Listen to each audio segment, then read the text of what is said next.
أعوذ بالله من الشيطان الرجيم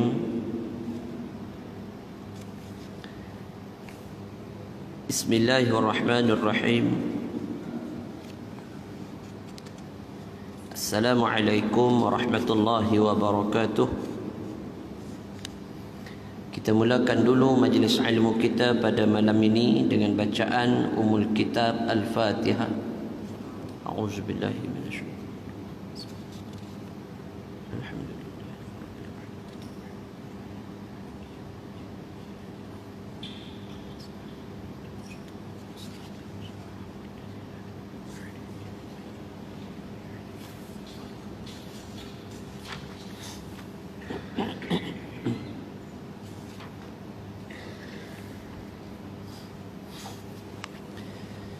أعوذ بالله من الشيطان الرجيم ونزعنا ما في صدورهم من غل تجري من تحتهم الأنهار وقالوا الحمد لله الذي هدانا لهذا وما كنا لنهتدي لولا أن هدانا الله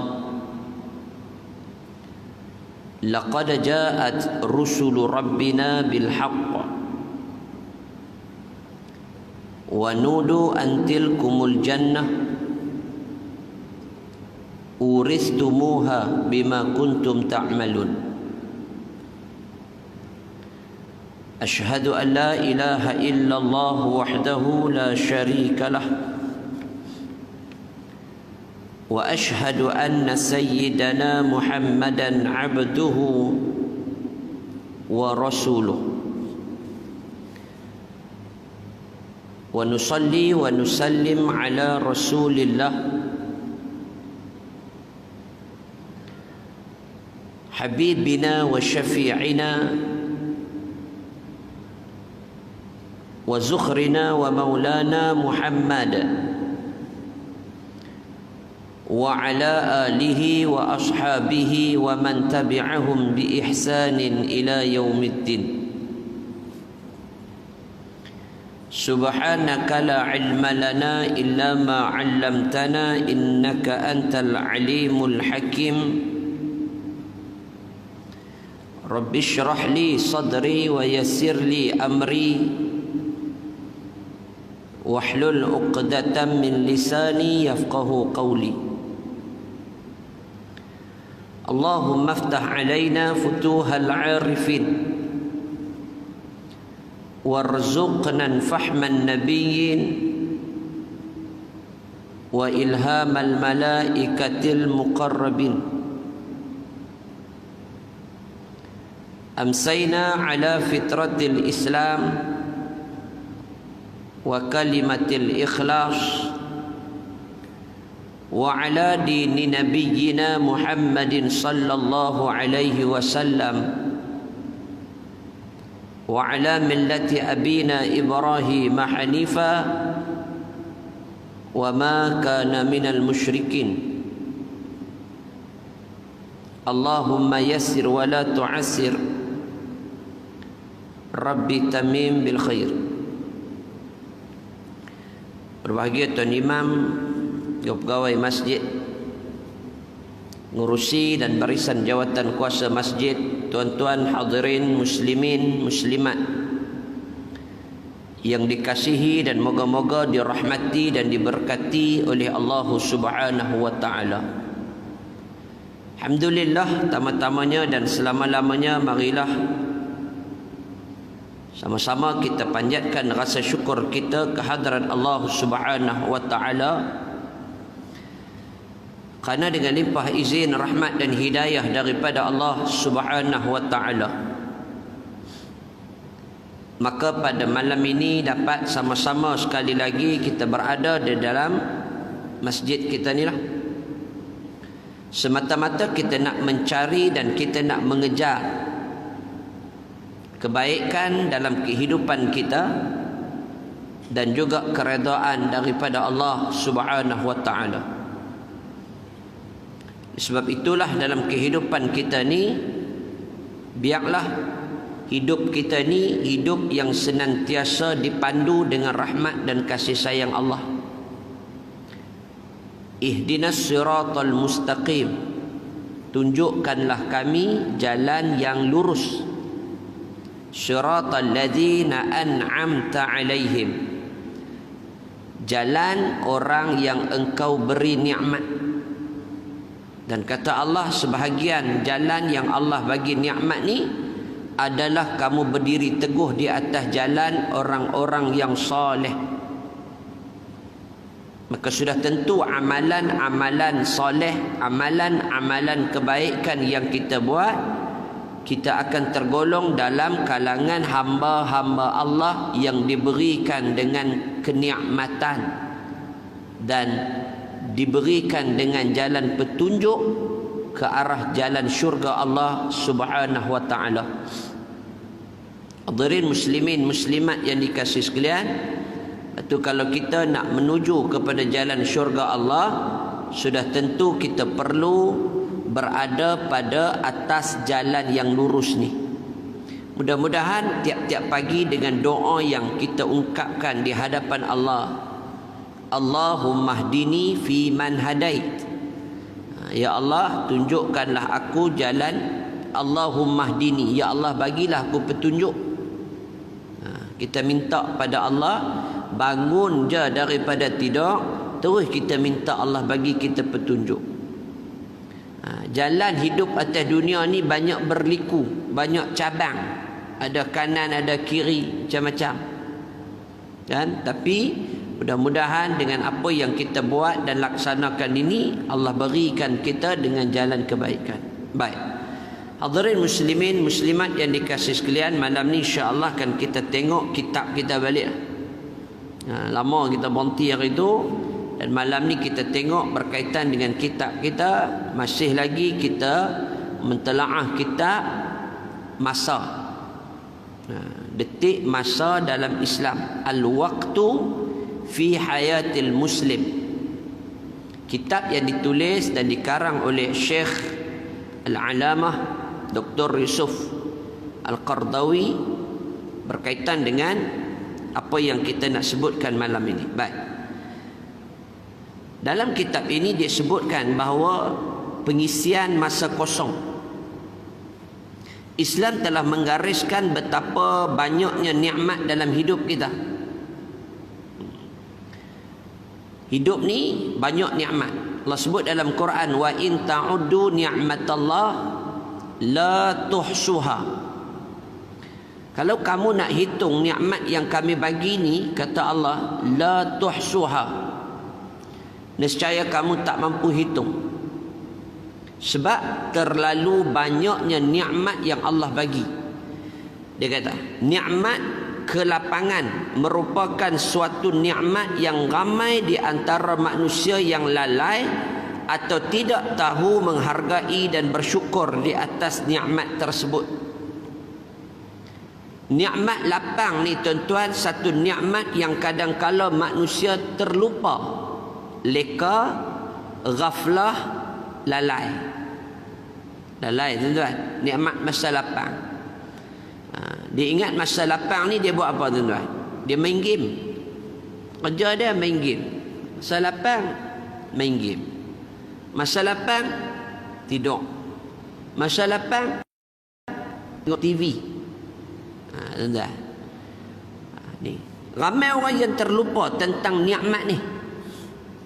Dan ramai orang yang terlupa bahawa masa lapang tu adalah merupakan satu kenikmatan.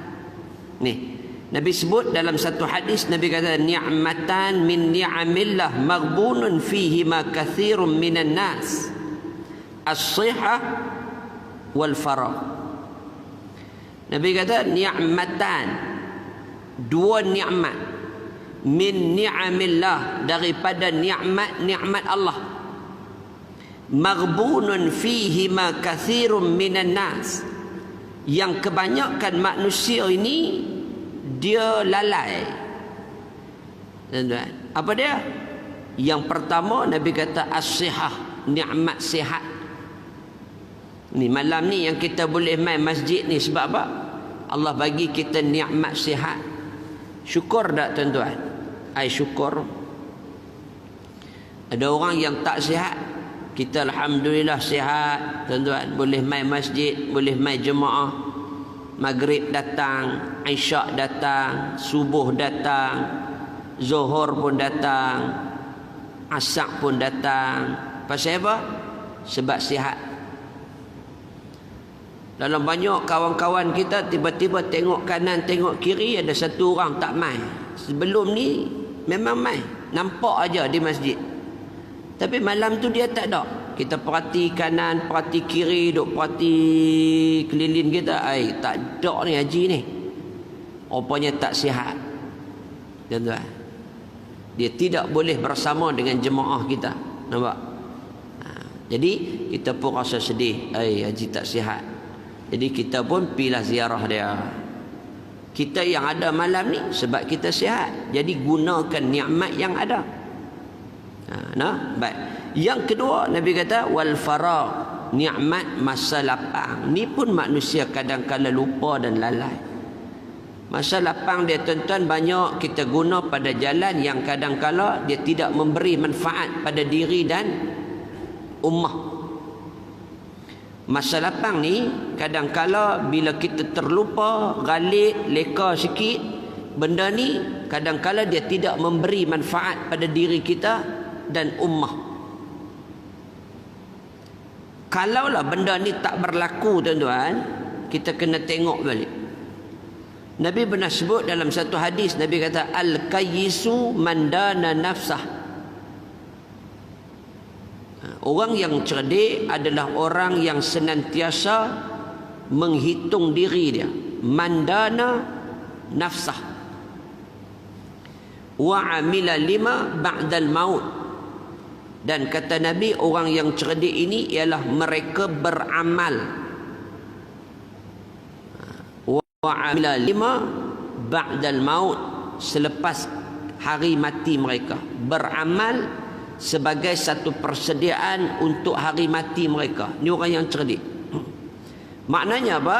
Dalam hidup kita ni, orang yang cerdik dalam nak menguruskan hidup dia, pertama dia kena muhasabah diri dia banyak-banyak. Ada benda yang kadang-kala kita terlupa. Sebab tu kita kena cek diri. Tuan-tuan, setiap hari kita kena tengok diri kita. Buatlah lagu mana pun, yang ni dia panggil muhasabah. Orang putih tuan-tuan, orang putih, orang barat ni dia buat satu kajian, tapi dia tak panggil muhasabah. Tuan-tuan, dia tak sebut dengan kalimah muhasabah. Orang putih ni semenjak dua menjak ni tuan-tuan, mereka sudah percaya kepada unsur-unsur spirituality, unsur-unsur dalaman spirituality. Islam telah meletakkan nilai dalaman ni lama dah. Berkurun abad lamanya Islam telah pun sebut tentang dalaman hati, nilai-nilai dalaman, elemen-elemen dalaman manusia, itu dia panggil spirituality. Orang putih depa kaji, rupanya ada satu benda yang mereka terlepas pandang dengan elemen ni, dalaman. Islam dah letak dah, dalaman manusia dia ada hubung kait dengan roh, dengan akal, kognitif. Orang putih panggil kognitif. Ini kita mengaji kita dah. Dalaman dia ada kaitan dengan perbuatan manusia. Hati baik, maka dia dipancarkan dengan kebaikan. Kalau hati dia tak elok, dia akan keluar dengan benda yang tak elok. Bila hati dia tak elok, mulut dia kasar, mulut dia tak elok. Orang Kedah kata mulut tak cermat ni. Kalau hati tak elok, pandangan dia juga akan jadi tak elok. Dia akan tengok semua orang tak elok pada pandangan dia. Kalau hati dia tak elok, dia akan dengar benda tak elok.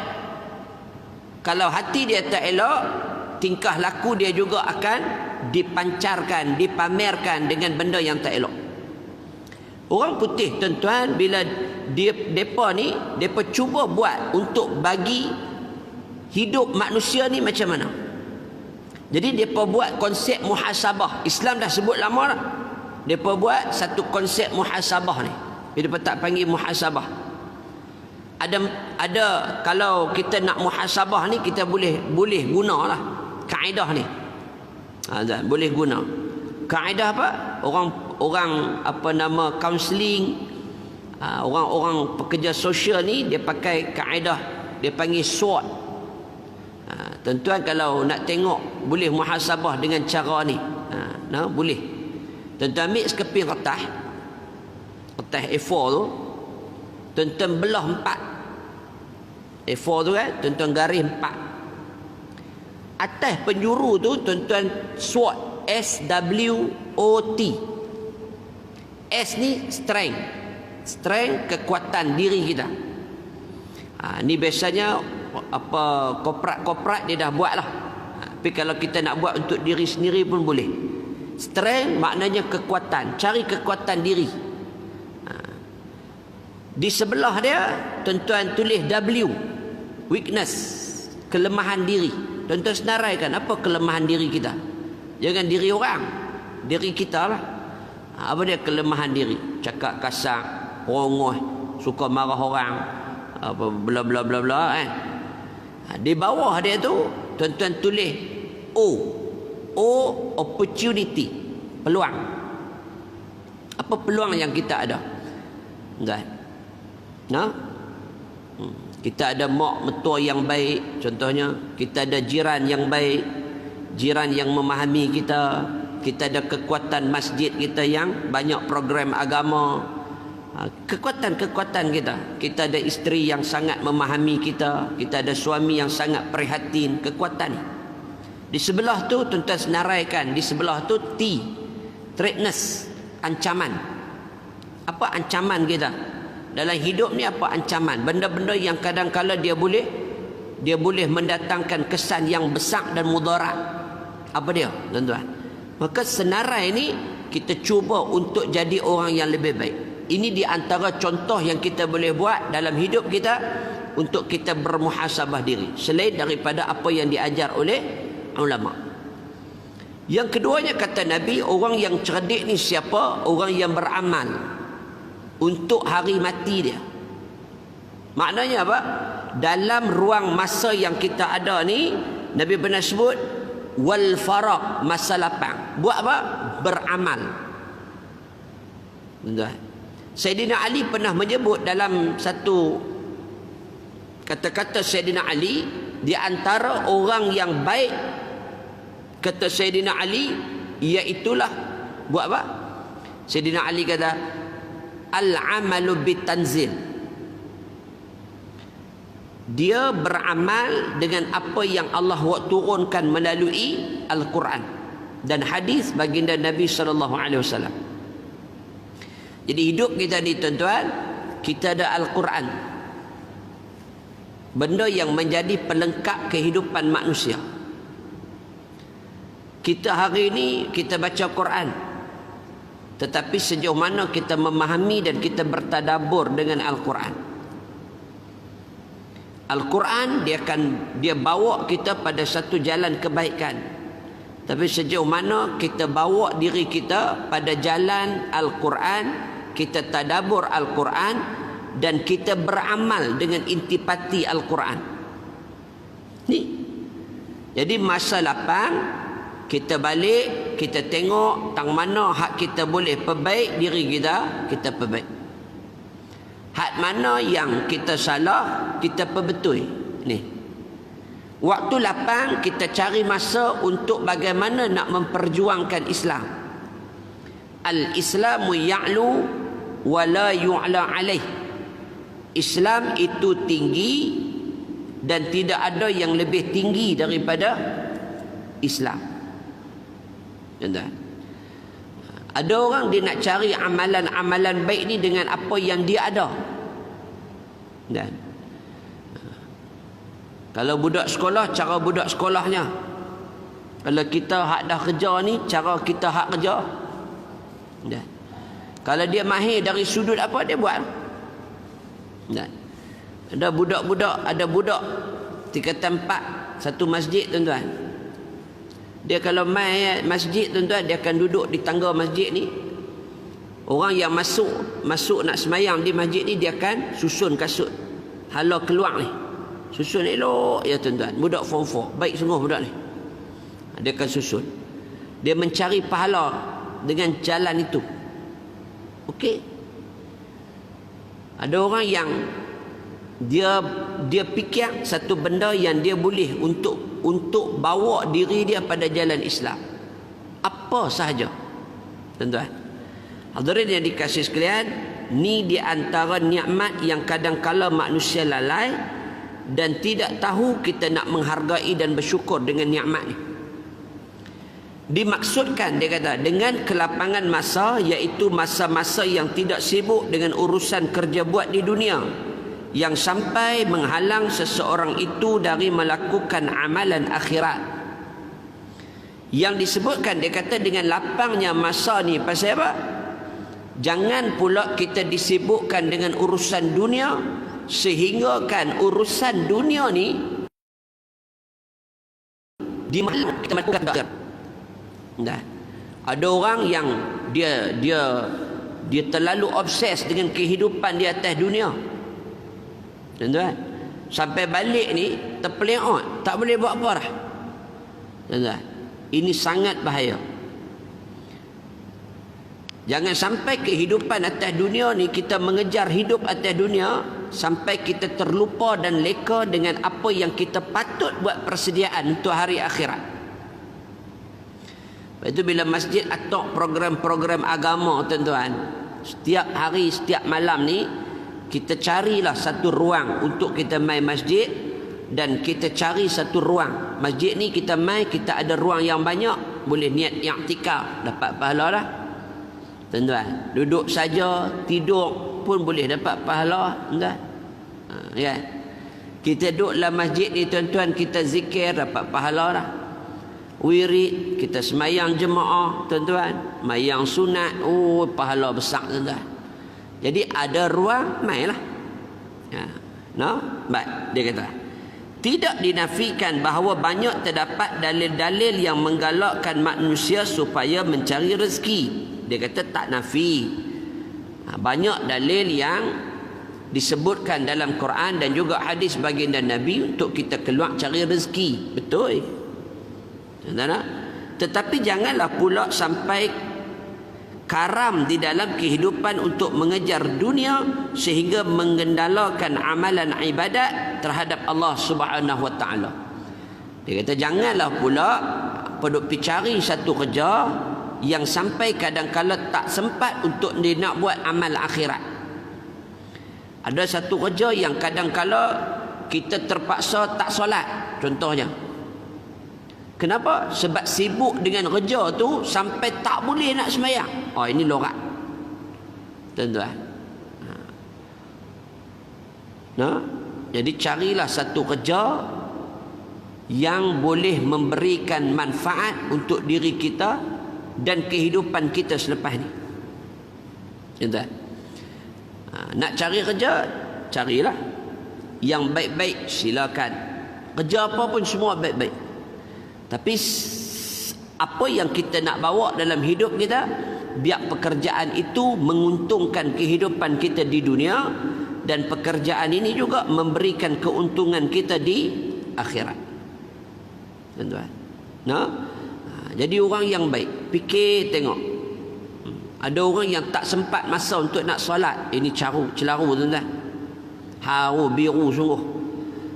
Kalau kerja dia sampai tak boleh nak semayang, kerja dia sampai tak ada masa ni, sampai ni, tuan-tuan, kita kena fikir lain. Itu kadang-kadang hidup kita ni perlu dengan keberkatan, berkat. Tentu kalau siapa yang biasa pergi Mekah, tuan-tuan, buat haji kan, tuan-tuan balik kan, tuan-tuan tanya dia, tengok orang yang biasa buat haji, tuan-tuan tanya dia, di haji ni, di Mekah ni, mana masa buat haji tu, mana tempat yang paling dia teringat? Tadi di Mekah dah 15 tahun, 10 tahun, 5 tahun pun tuan-tuan tanya dia, mana tempat yang paling dia teringat masa dia pergi Mekah buat haji ni? Dan Masjidil Haram sudah tentulah masjid. Lagi apa tuan-tuan? Dia akan jawab Padang Arafah. Dan Padang Arafah. Oh, Padang Arafah ni tuan-tuan, kalau siapa habis pergi buat haji kan, dia sayu aja. Tuan-tuan turun hari tarwiyah tuan-tuan kan, 8 Zulhijjah kan, tuan-tuan tengok, ya Allah, sayu aja suasana dia. 8 Zulhijjah tu dah mula sayu aja. Jemaah haji Malaysia tuan-tuan, kita turun daripada hotel, kita pakai ihram, kita bawa beg tarik kita tu kan, sampai di Padang Arafah, tempat permulaan. Tuan-tuan, mula-mula kita pergi Padang Arafah, sayu aja tuan-tuan. Dengan banyak talbiyah masa tu, doa tabah kan, kita pakai ihram, kita niat haji ni tuan-tuan, nak pi haji Arafah, kita pi Padang Arafah tuan-tuan, kita tengok, ya Allah, sayu aja, sedih aja tuan. Masa tu semua orang akan teriak. Tuan-tuan pi tanya dia, tanya orang hak pi Mekah ni, hak pi buat haji ni, tuan-tuan pi tanya dia, ada apa di Padang Arafah ni sampai 5 tahun 10 tahun benduk teringat Arafah ni? Ada apa ke Arafah ni? Tuan-tuan pi tanya. Dia akan jawab, di Arafah ni tak ada apa. Yang ada hanya kemah buruk dan pokok-pokok aje lah. Tapi pasal apa orang teringat tuan? Sebab di situ ada nilai barakahnya, keberkatan. Nah, nilai keberkatan di tempat tu. Sebab tu tuan-tuan, di rumah kita biarlah ada nilai keberkatan yang Allah titipkan dalamnya. Kata Imam Al-Ghazali, di antara perkara yang boleh mendatangkan keberkatan Allah dalam rumah kita ada 3. Imam Al-Ghazali sebut, di antara perkara perbuatan amalan yang kita buat ni yang boleh menarik keberkatan masuk dalam rumah kita, 3. Pertama, kata Imam Al-Ghazali, banyakkan solat-solat sunat dalam rumah. Dalam rumah kita ni nak tarik nilai keberkatan yang daripada Allah ni masuk dalam rumah kita ni, pertama, banyak semayang sunat dalam rumah kita kan? Yang kedua, kata Imam Al-Ghazali, dalam rumah kita nak mai nilai barakah ni, nak buat apa ni, nak tarik mai barakah Allah ni, keberkatan Allah ni, nombor 2, banyak membaca Al-Quran dalam rumah ni. Rumah kita ni tiap-tiap hari pastikan ada Al-Quran yang kita baca. Dia kata, oh, kami pasang radio Ustaz. Radio hak kita baca tuan-tuan. Ada hak setengah dia beli radio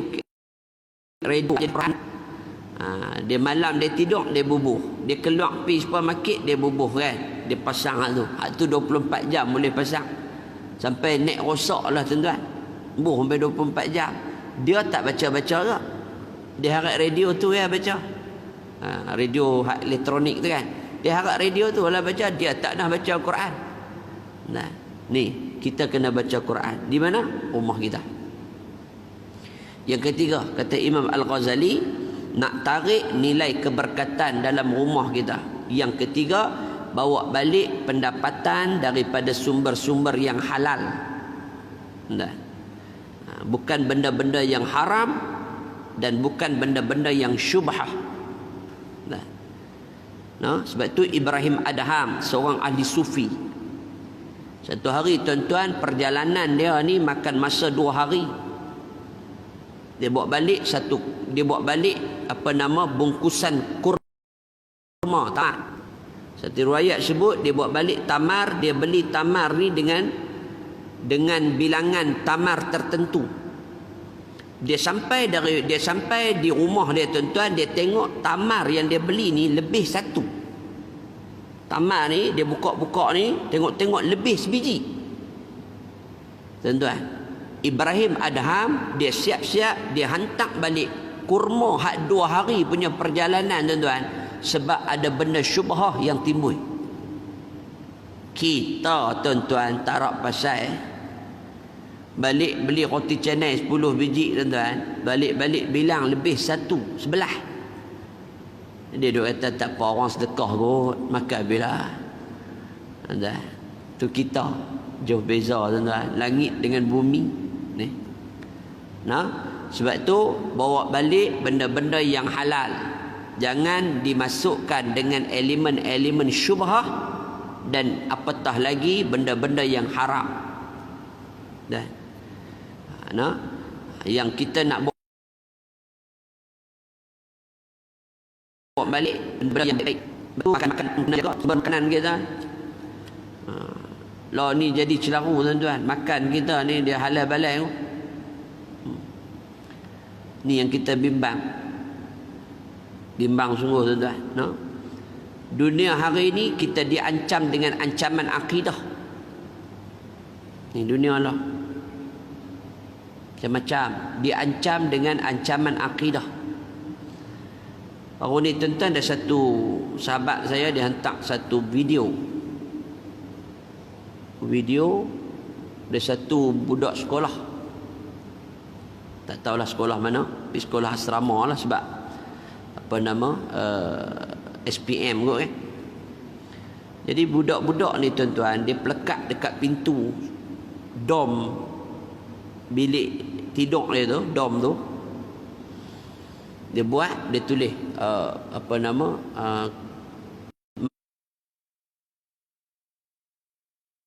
masuk bilik kami jangan bagi salam. Sebab habis semua api dia tekat kat mak buat video. Saya tak pasti sekolah mana. Allahu Akbar tuan-tuan. Kita faham dia niat dia nak melawak barangkali, sebab mungkin kawan dia ni masuk bilik ustaz tak bagi salam ke apa, budak-budak sekolah ni dia niat nak melawak. Bahasa kita ni macam candik lah tuan-tuan, dia niat nak melawak lebih kurang lagu tu lah. Tapi dia tak tahu tuan-tuan, kadang-kala ini yang kita bimbang dari sudut akidah dan iman kita. Tu yang kita duk sebut dalam Isra' wal Mi'raj ni tuan-tuan. Ni dalam Isra' Mi'raj ni kita duk sebut banyak cerita-cerita yang Nabi bawa, dan di antaranya apa tuan-tuan, Allah sebut dalam Quran linuriyahu min ayatina. Isra' Mi'raj ni dalam peristiwa perjalanan Nabi ni, Allah kata apa? Linuriyahu min ayatina, untuk menunjukkan tanda-tanda kekuasaan kami. Maknanya apa? Dari sudut akidah kita faham Isra' Mi'raj ni dua peristiwa berlaku satu malam. Allah nak habaq kat kita, cerita ni, peristiwa agung ni, mukjizat yang kedua terbesar selepas Al-Quran ni, Allah nak cerita tentang keimanan dan ketauhidan, keyakinan kita pada agama ni. Satu benda yang kalau kita fikir dari sudut logik tak sampai tuan-tuan, tetapi keimanan kita merentasi sempadan logik manusia. Allah boleh cipta, Allah boleh buat, Allah berhak untuk membuat, Allah berhak untuk jadikan apa sahaja tuan-tuan, kerana Allah adalah Tuhan yang maha berkuasa. Allah Tuhan yang boleh menciptakan apa sahaja mengikut zat Allah. Hadirin yang dikasihi sekalian, sebab itu kita jangan sampai satu benda yang kadang-kadang kita ada urusan akhirat. Nah, baik, dia kata di dalam hadis yang lalu terdapat perkataan al-ghibnu, makna asalnya iaitu kekecohan. Dia kata yang mana kekecohan ini biasanya berlaku pada perniagaan. Berdasarkan kepada makna asalnya ini, maka Syekh Al-Minawi telah berkata, seseorang yang telah berakal baligh boleh diumpamakan seperti seorang peniaga. Syekh Al-Minawi telah berkata, dia kata seseorang yang berakal baligh, Macam kita lah. Boleh diumpamakan seperti seorang peniaga. Kesihatan dan kelapangan baginya bagaikan modal yang membolehkannya untuk mendapat keuntungan dan kejayaan. Orang meniaga ni dengan sihat ni dia boleh buat macam-macam. Orang meniaga dia boleh pergi ke sana, ke sini, ke sana, ke sini. Dia boleh pergi macam-macam. Kan? Ni dia kata, sesiapa yang bekerja ke jalan Allah dengan mematuhi setiap suruhannya, nescaya dia beruntung. Sesiapa yang bekerja ke jalan syaitan dengan mengikutinya, nescaya hilang permodalannya itu. Siapa yang kerja atas jalan dan dasar ini, apa yang Allah tetapkan dan tentukan untuk kehidupan kita, dia orang yang beruntung. Tapi kalau dia ikut jalan syaitan, jalan silap, maka hilanglah permodalannya. Modal hilang, dia akan hilang. Sebab apa? Rahmat dan kasih sayang Allah tak ada dengan dia. Itu yang kita nak hina, kita nak bina hidup dan matlamat ni pada jalan ni. Wa ma khalaqtul jinna wal ins illa liya'budun. Dan tidaklah, kata Allah, aku, yakni Allah, menciptakan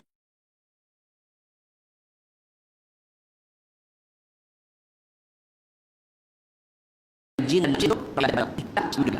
Di dalam satu hadis Rasulullah sallallahu alaihi wasallam telah bersabda, "Igtanim khamsan qabla khamsin, hayataka qabla al-mautik, wa sihhataka qabla saqabik, faragaka qabla syughlik, wa syababaka qabla haramik, wa ghinaka qabla faqrik."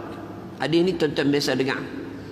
Nabi kata, kebutlah 5 perkara sebelum datang 5 perkara. Ada orang buat lagu pun. Pertamanya apa? Hayataka qabla mautik, masa hidup sebelum mati. Ni rebut. Yang kedua, wasihataka qabla saqmik, masa kamu sihat sebelum kamu sakit. Wa faraghaka qabla syughlik, masa lapang kamu sebelum kamu sibuk. Wa syababaka qabla haramik, masa muda sebelum kamu tua. Wa ghinaka qabla faqrik, masa kamu senang sebelum kamu fakir, sebelum papa. Maka 5 ni rebut peluang yang ada. Kata Nabi, irtanim khams qabla khams, rebut 5 perkara sebelum datang 5 perkara. Jadi dalam hidup kita carilah kehidupan yang baik. Boleh? InsyaAllah. Jadikan kehidupan kita sebagai satu kehidupan yang direncanakan dengan rahmat dan kasih sayang daripada Allah Subhanahu wa ta'ala. InsyaAllah bila kita ikut apa yang Allah aturkan untuk kehidupan kita, hidup kita selamat dunia dan hidup kita akan selamat di negeri akhirat yang kekal abadi. Wallahu a'lam. InsyaAllah pada bulan depan kita akan sambung berkaitan dengan hadis ni, ada penerangan berkaitan dengan hadis ni insya-Allah. Jadi jaga masa kita supaya kita menjadi orang yang lebih baik dalam kehidupan kita insya-Allah. Wallahu a'lam. Aqulu qawli hadha wa astaghfirullahal azim li wa lakum. Assalamualaikum warahmatullahi wabarakatuh. Bismillahirrahmanirrahim. Alhamdulillahirabbil